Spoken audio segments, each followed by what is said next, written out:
Hello, I'm Aiden. And I'm Brianna.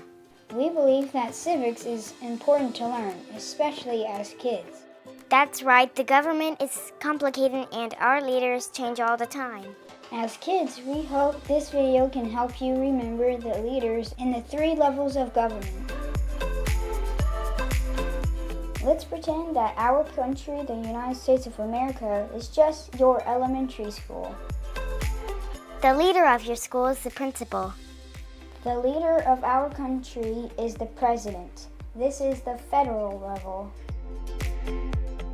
This is an easy one to remember, but what about the states?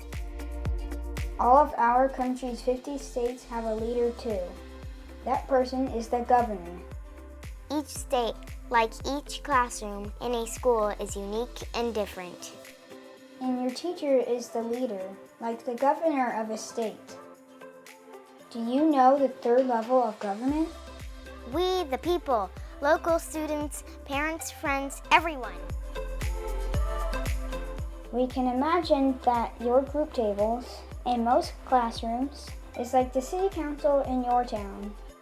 The city council works to take good care of our community, just like students take care of other classmates and school supplies.